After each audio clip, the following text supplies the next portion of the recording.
Hello students, welcome to the RRB YouTube channel. HPSC AMO 2024 की free lecture series में आप सभी का स्वागत है। तो हम आगे बढ़ते हुए चरक चिकित्सा स्थान का चैप्टर नंबर 11 को स्टार्ट कर रहे हैं, जिसमें हम बताएंगे कि सब्जेक्टिव पॉइंट ऑफ व्यू से कौन से क्वेश्चन इंपॉर्टेंट है। तो चलिए देख लेते हैं। छत छीण चिकित्सा जो अध्याय है, तो उसमें जो है आपको ज़्यादा इंपॉर्टेंट नहीं है ये चैप्टर। ठीक है, इस चैप्टर से सब्जेक्टिव क्वेश्चन बनने के चांसेस सबसे कम है। तो इसमें ज़्यादा आपको जो मशक्कत नहीं करनी पड़ेगी। फिर भी कुछ एक दो पॉइंट हैं जिसको जरूर याद करके जाएं। जैसे 13 नंबर श्लोक है, पुरो रुक शोणित छर्दी कासव वैशेषि के छते क्षीणे से रक्त मूत्रतम पार्श्व पृष्ठ कटिग्रह। तो ये श्लोक जरूर याद करके जाएं। बाकी पर संवत्सर हो यानी 1 साल पुराना जो है आपका याप्य होता है छठ क्षीण, तो ये याद रखें। ये चिकित्सा में उर्व मतवा छठम लाक्षा, तो हिंदी में भी आप याद याद कर सकते हैं इसको। वैसे इंपॉर्टेंट है ही नहीं ये। ठीक है, यहाँ से क्वेश्चन आने की उम्मीद सबसे कम है। ये याद रखें, एलादी गुटिका जो है रोगाधिकार छत्तीसगढ़ है। ठीक है, तो एलादी गुटिका याद रखें। बाकी जो है अमृत प्राश घृत, तो रोगाधिकार इसका छत्तीसगढ़। सदिनष्ट्रादि घृत सत्तु प्रयोग बताया है। बाकी ज्यादा इंपॉर्टेंट नहीं है चैप्टर। ठीक है, सर्पी गुड़ के बारे में बताया तो याद रखें। इसमें सर्पी गुड़, 4 सर्पी गुड़ बताए हैं।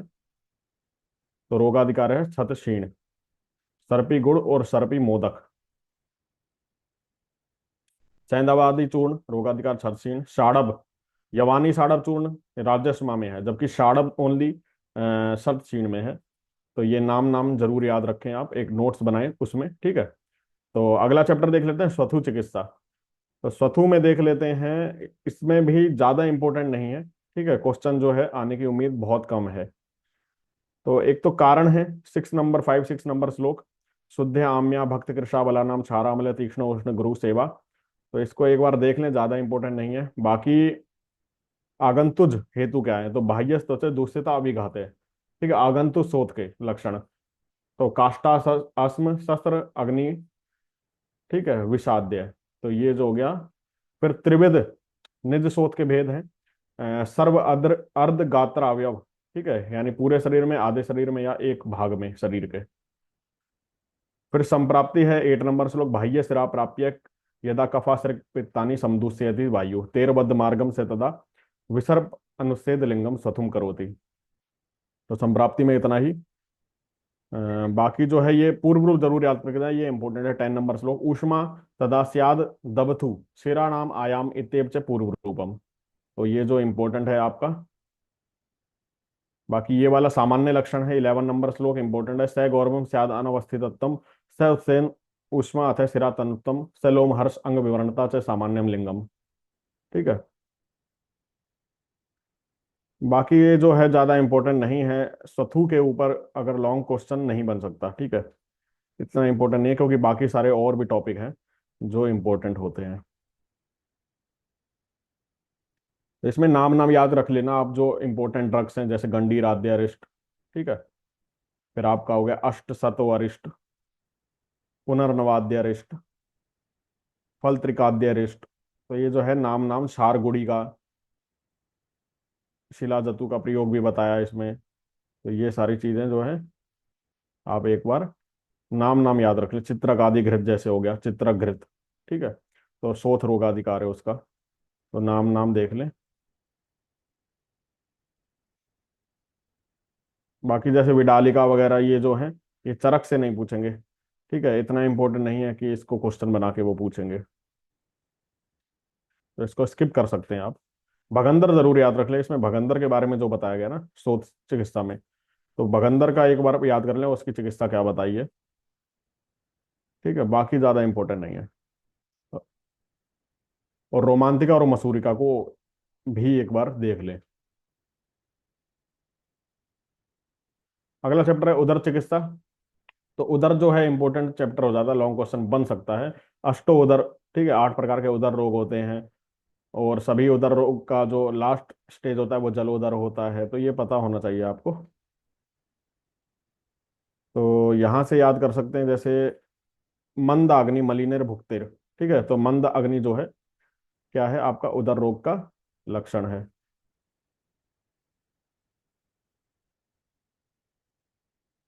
सामान्य कारण है तो अति उष्ण लवण क्षार, तो इसको हिंदी में एक बार देख लेना, मंदा अग्निम विशेषता है। और ये last line, second last line important है, अति संचित दोषाणाम पाप कर्म च पूर्वताम, तो ये इंपॉर्टेंट लाइन है।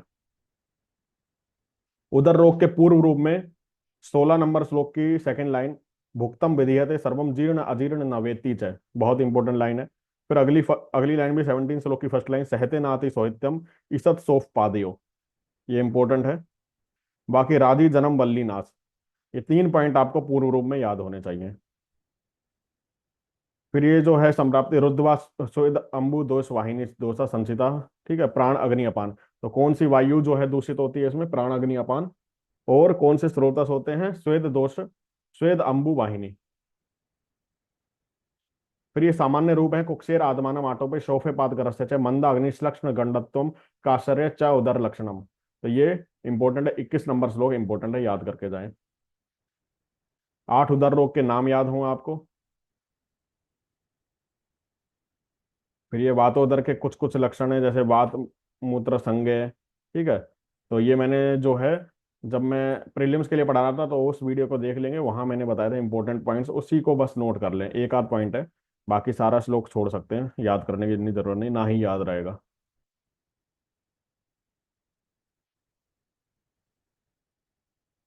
तो प्लीहोदर है, जैसे वाम पार्श्व आश्रित प्लीहा च्युत स्थानात प्रवर्धते, तो ये याद होना चाहिए। जैसे बद्ध गुदोदर का कारण, 40 नंबर श्लोक, पक्ष वाले से हनिन भुक्तिर बद्दायने गुदे उदावर्ते अर्शोभीर आंतर समूर्छने वा, तो पहले दो श्लोक जो है बदगुदोदर के निदान है, ठीक है। फिर लक्षण बताए हैं इसमें, तो नाभि ऊपरी गोपुच्छ वद अभी वर्तते बदगुदोदरम, ठीक है, तो नाभि ऊपरी बदगुदोदर का लक्षण है। फिर छिद्रोदर में बताए सरगरा तृण काष्ठ अस्थि कंठ, ये सब खाने के साथ चले गए, कांटा वांटा खा लिया हो, ठीक है, तो छिद्रोदर यानी जो इंटेस्टाइन को जो वो छील देगा, छिद्र कर देगा, तो उसमें लक्षण बता रहे हैं। अब छील देगा छिद्र कर देगा तो क्या हो सकता है, ठीक है। तो इसमें कुणप गंधीम बर्चे, तो कुणप गंधी पिच्छल का जो है पुरीश त्याग करेगा। फिर उदकदर जलोदर में बताया, स्नेह पीतस्य मंदाग्नि क्षीण से अतिकृष्य वा अत्य अंबुपाणा नष्ट अग्नो मारुत क्लेमुणी संस्थित है, ठीक है, तो ये जरूर याद रखें, 45 नंबर श्लोक उदकदर जलोदर का। फिर जलोदर के लक्षण, नाना वर्ण सिरा राजी उदक पूर्ण धृति शोभ संस्पर्श, ठीक है, तो उदक पूर्ण धृति शोभ संस्पर्श इंपॉर्टेंट है।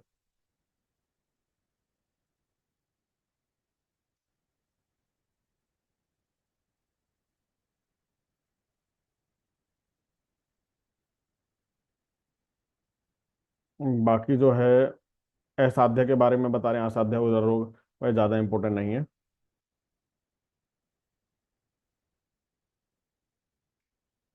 प्रिय चिकित्साएं बता रहे हैं, ठीक है। वातोदर की जैसे चिकित्सा बताइए, तो वातोदरम बलवते पूर्व स्नेहरोपचारित स्निग्धाय स्वेदितंगाय दद्यात् स्नेह विरेचनम, तो पहली दो लाइन जो है चिकित्सा सूत्र है वातोदर का।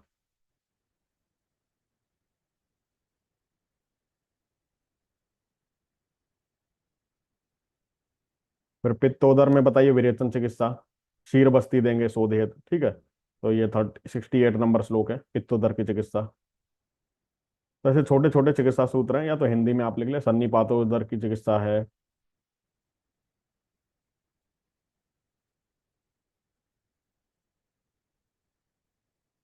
अग्निकर्म भी बताया है, ठीक है, प्लीहोदर में बद्धगुदोदर की चिकित्सा बताई है, चिन्नाय बद्धोदर बद्धोदृणे मूत्र तीक्ष्णोष, ठीक है, तो ये है छिद्रोदर की और बद्धोदर की चिकित्सा जो है इंपॉर्टेंट है, आप याद रखें। जलोदर की चिकित्सा बताई है, ठीक है, तो दीपनीय कफग्न चिकित्सा, द्रव को निकालेंगे, ठीक है, सर्जरी भी बताई है, तो ये सारा जो है आपको पता होना चाहिए।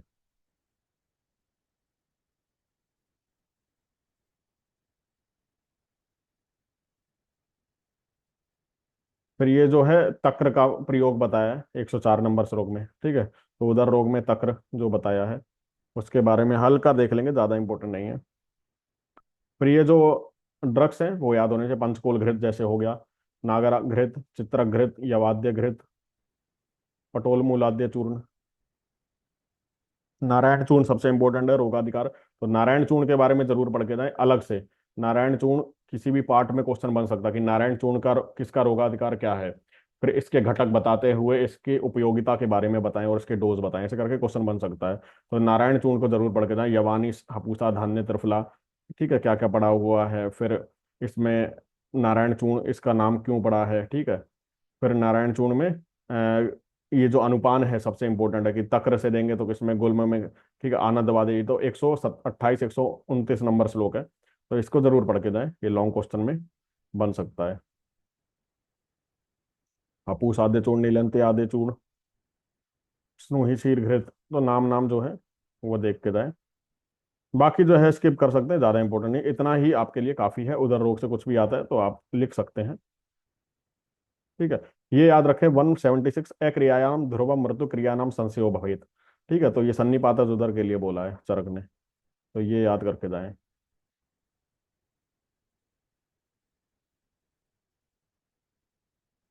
फिर चैप्टर नंबर 14 है अर्श चिकित्सा। तो अर्श जो है आपका सुश्रुत से ज्यादा इंपॉर्टेंट है। इन्होंने बस द्विविध अर्श बसाए हैं, सहज, ठीक है, और उत्तर कालज।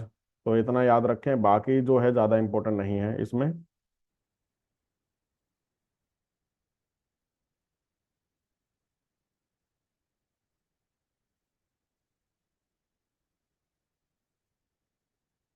ठीक है, तो अर्श जो है मैं स्किप कर रहा हूँ, क्योंकि ये जो है आप वहां से पढ़ के जाएंगे सुश्रुत से।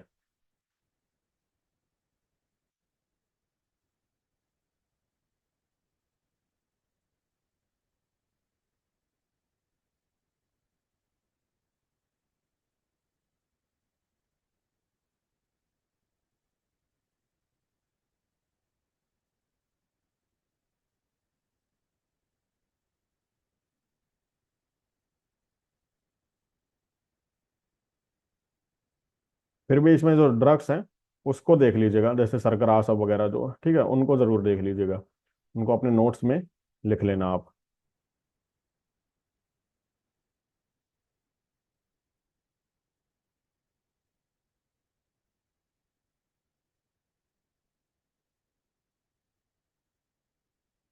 फिर अगला चैप्टर है गृहिणी चिकित्सा। सबसे ज्यादा इंपॉर्टेंट गृहिणी चिकित्सा है, इससे लॉन्ग क्वेश्चन बनने की सबसे ज्यादा उम्मीद है। तो इसको तो बहुत सारा इसमें याद करने की चीज है, इसको बिल्कुल छोड़ के ना जाए, ठीक है। बहुत ज्यादा इंपॉर्टेंट है ये। तो देख लेते हैं गृहिणी चिकित्सा में। सबसे थर्ड नंबर श्लोक इंपॉर्टेंट है, आयुर्वर्णो बलम स्वास्थ्यम उत्साहोपचय प्रभा, ओजस तेजो अग्नि प्राणश्च उक्ता देह अग्नि हेतु का। फिर शांति अग्निमृत, अग्नि अगर शांत हो जाती है तो मनुष्य की मौत हो जाती है, ठीक है।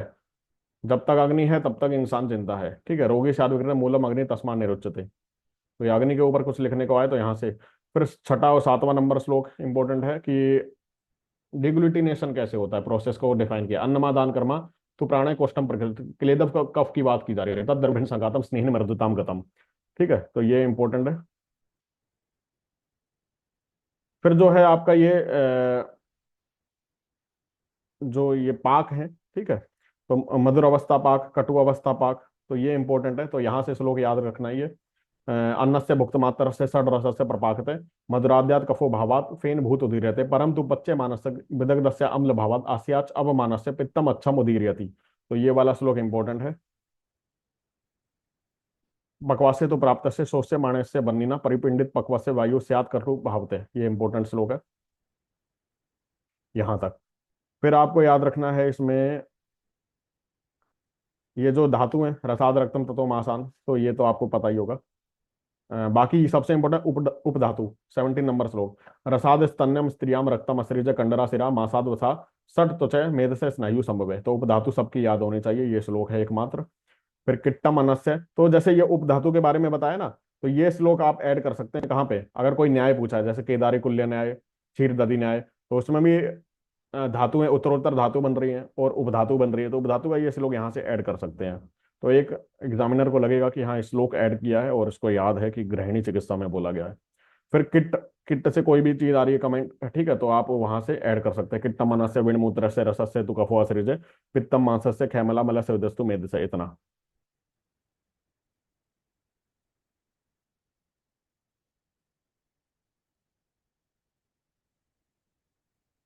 फिर ये छोड़ सकते हैं। फिर आपको है 26 नंबर श्लोक है, वायवाम्बु तेजसाम रक्तम उष्ण चावी स्थिरतम ब्रह्मा से। तो मांस धातु कैसे बनी होगी, तो वो ये बता रहे हैं एक तरह से फिजियोलॉजी, श्वेत किसके तेज से, अंबु गुण से, ठीक है, मेद बनी होगी कैसे, खरत्वम प्रकृति जायते, अस्थि कैसे बनी होगी। तो ये श्लोक है, अगर याद है तो वेल एंड गुड, नहीं तो आप छोड़ दें, हिंदी में देख लें एक बार, ज्यादा इंपॉर्टेंट भी नहीं है। 36 नंबर श्लोक सबसे ज्यादा इंपॉर्टेंट, आहार से रिलेटेड कोई भी क्वेश्चन आता है गृहिणी से रिलेटेड, तो ये श्लोक जरूर फिट करेंगे आप। यानी न रस धातुरी विक्षेपोचित कर्मणा युगपत सर्वतो अधस्रम देहे विक्षित विक्षिप्यते सदा। तो ये व्यान वायु के ऊपर जो श्लोक है बहुत इंपॉर्टेंट है। फिर 39 नंबर श्लोक, अन्न से पक्ता सर्वेशम पक्तृणाम अधिपो मते तन मूलास्ते ही तद वृद्धि छह आत्मका। ठीक है, तो ये सबसे ज्यादा इंपॉर्टेंट है। पहला ये जो श्लोक बना 38। फिर ये अजीर्ण के लक्षण है, तो अजीर्ण के सामान्य कारण है कि अजीर्ण क्यों क्यों होता है, भोजना ज्यादा खाने से, कम खाने से, ठीक है, विषम आसन आसन करने से, विरेक वमन स्नेह के बाद हो जाता है, दुष्ट अग्नि से, ठीक है, तो ये सारी चीजें बताई जा रही हैं।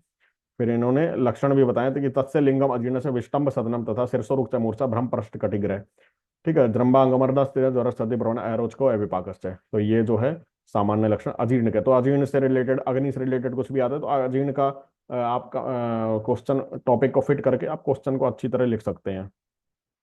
ठीक है, तो ये इंपॉर्टेंट है, विषमो धातु वैसा में करोति विषमम वचन तीक्ष्ण मंदे इदनो धातु विशोष्यति पावके। तो विषम अग्नि के बारे में बताएं, धातु विषमता करता है, तीक्ष्ण जो है मंदे इदनो, तो वो बता रहे हैं।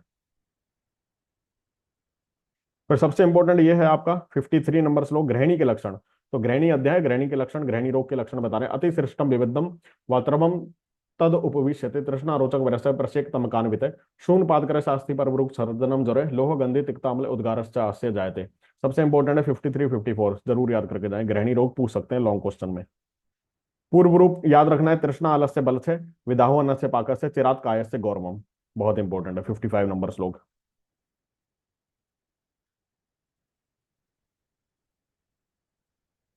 ग्रहणी रोग के भेद, वातज पित्त का सन्निपातज, ठीक है। वातज ग्रहणी में इंपॉर्टेंट लक्षण, लक्षण याद करें, कौन सा वाला, जैसे कि आपका 60 नंबर की पहली लाइन, तस्यान्नम पच्यते दुखम सुक्त पाकम खरांगता। फिर 62 नंबर श्लोक की पहली लाइन, गृद्धि सर्वरासानाम च मनस्य सदनम तथा जीर्ण जीरति च आत्मान भुक्ते स्वास्थ्यम उपेति च। सबसे इंपॉर्टेंट है, स वातगुल्म हृदरोगी प्लीहा शंकी च मानव। शंका किसकी होती है, वातगुल्म हृदरोग प्लीहा, ठीक है, तो सबसे इंपॉर्टेंट है, याद रखें आप। फिर पित्तज में आपको याद रखना है कि नील पीतावम, तो ये ज्यादा इंपॉर्टेंट नहीं है। फिर कफज ग्रहणी बताया, तो कफज ग्रहणी में कुछ याद करने की चीजें, जैसे हृदय मन्यते स्यातम उदरम स्तिमितम गुरुम, कैसा लगता है, गीला सा महसूस होता है, ठीक है। अकृतस्यम अपि दौर्बल्यस्यम आलस्यम च कफात्मक है। 70 नंबर श्लोक लास्ट लाइन इंपॉर्टेंट है। अब ग्रहणी की चिकित्सा बता रहे हैं, ठीक है। तो लीनम पक्वासे 75 नंबर से, लीनम पक्वासे स्तंभ वाप्याम श्राव्यम सदीपने शरीरानुग्रह समय से लंघन पाचनम, तो लंघन पाचन चिकित्सा करेंगे, ठीक है। बाकी ये जो कंटेंट, ये जो ड्रग्स हैं याद होने चाहिए, 10 मूलाद्य घृत इसमें बताया है, ठीक है। सबसे इंपॉर्टेंट त्रिउष्णाद्य घृत, ठीक है, पंचमूलाद्य चूर्ण, पंचमूलाद्य घृत, सबसे इंपॉर्टेंट चित्रादि गुटिका, ठीक है। तो चित्रक आदि गुटिका जो है, तो इसके कंटेंट याद होने चाहिए, चिपी कटु लवण क्षार आदि चबा, ठीक है, ऐसे मैंने बनाया था, तो आपको बताया भी था। चिपी, ची से हो गया चित्रक, पी से पिपली, क्षार दो सार, ठीक है, तो ऐसे आज ही चबा अजवाइन, ऐसे करके आ गया। और मातुलुंग स्वरस की भावना होती है, ठीक है, तो ये याद होना चाहिए। दीपन पाचन करती है, चित्रकाली वटी जरूर याद रखें। बाकी पिपली आदि चूर्ण है, मरीच आदि चूर्ण है इसी में, ठीक है। पंच यवागु है, तक्र के बारे में बताया है। 118 नंबर श्लोक, तक्रम तो गृहिणी दोष दीपन ग्राही लागवात श्रेष्ठम मधुर वाक्यत्वान चैपित्तम प्रकोपयेत, ठीक है। तो ये बता रहे हैं तक्र जो है दीपन संग्राही लघु होने से यह तक्र गृहिणी रोग में हितकर है, तक्र का विपाक मधुर है, इसलिए पित्त को प्रकोपित नहीं करता, ठीक है।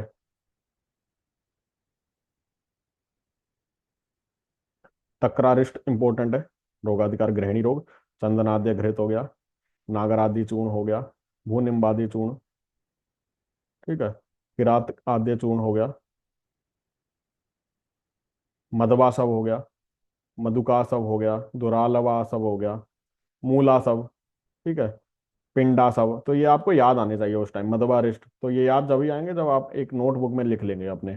ठीक है, क्षार घृत हो गया, तो कुछ कुछ भी याद आ जाएंगे तो भी आपका काम हो जाएगा। क्षार के बारे में बताया कि तो किस में क्षार के बारे में बताया, तो गृहिणी रोग में क्षार के बारे में बताया होगा, तो ऐसे करके आपको याद आ जाएगा।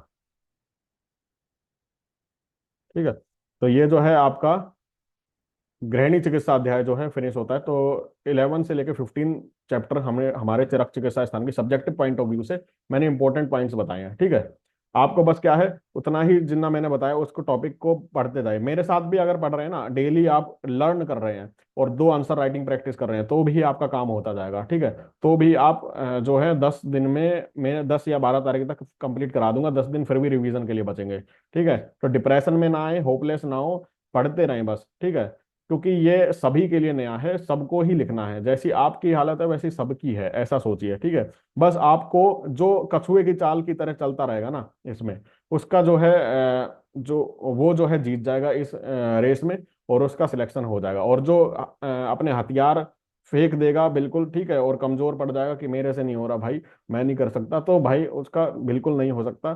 ठीक है, अब मैं आप सभी के लिए मेहनत कर रहा हूँ, तब भी आप नहीं करना चाह रहे, तो इसमें मैं क्या बता सकता हूँ। कुछ लोग तो रिजल्ट के लिए बैठे कि रिजल्ट आएगा तब हम पढ़ेंगे, तो ये तो सरासर गलत बात है। जब पहले ही डेट बता दी गई है, 20 तारीख को एग्जाम है, 20 अक्टूबर को, तो आप क्या रिजल्ट का वेट कर रहे हैं? आपको तो 2 महीने का टाइम मिला है, बस आप पढ़ते रहिए।